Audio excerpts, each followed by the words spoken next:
हरिओम. अध्याय 6. ओवी क्रमांक 369 ते 377.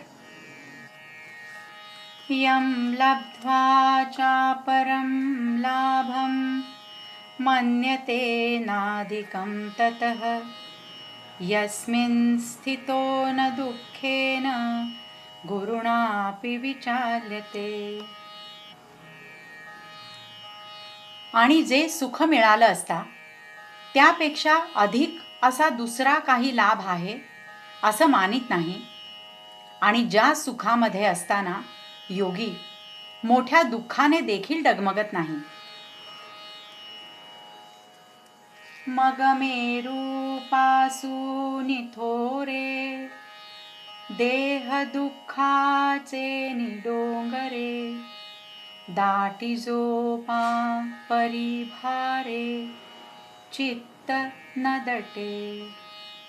का शस्त्रवरी तोडिलिया देह आगी माझी पडलिया चित्त महासुखी पहुडलिया चेवो चिनये.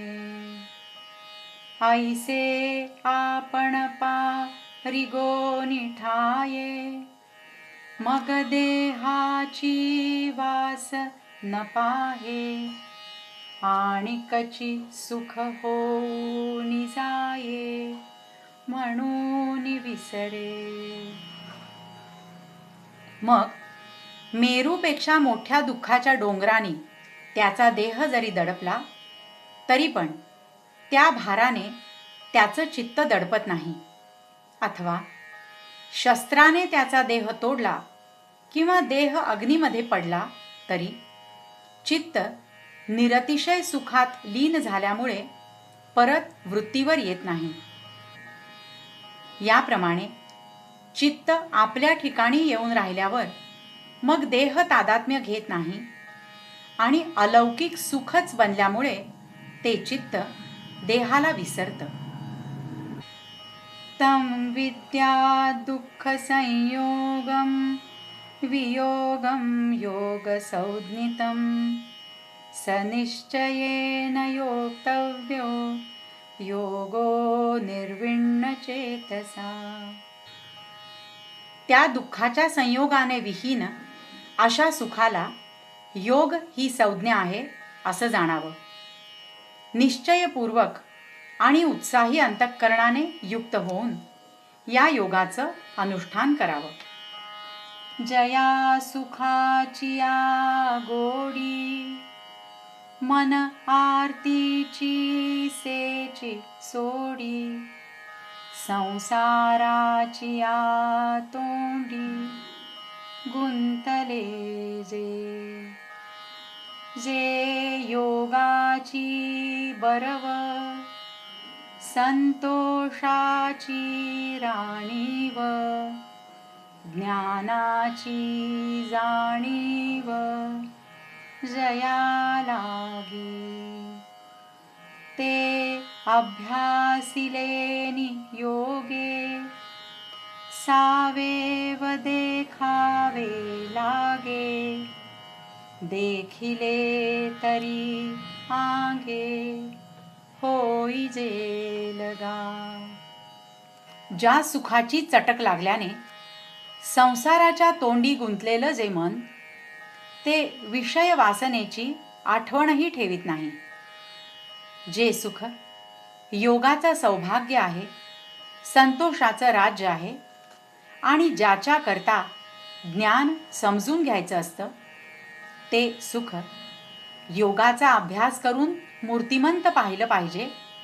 आणि पाहिल्यावर मग तो पाहणारा आपणच स्वतः सुखरूप होऊन जातो.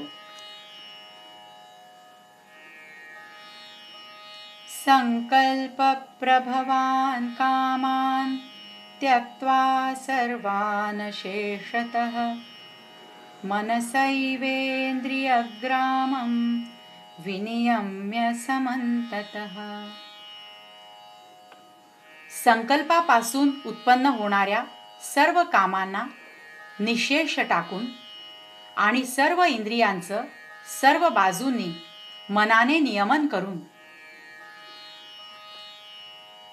परितोची योगु बापा एके परी आहे सोपा जरी पुत्र शोकु संकल्पा दाखविजे हा विषयाते निमालिया आईके इंद्रिये नेमाची आधारणी देखे तरी हिये घालून मुके जीवितासी ऐसे वैराग्य हे करी तरी संकल्पाची सरे वारी सुखे धृतीची धवळारी बुद्धी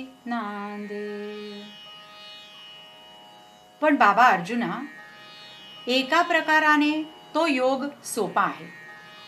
तो कसा म्हणशील तर संकल्पाला पुत्रशोक दाखवावा, म्हणजे संकल्पाचा पुत्र जो काम म्हणजे विषय वासना तो नाहीसा करावा.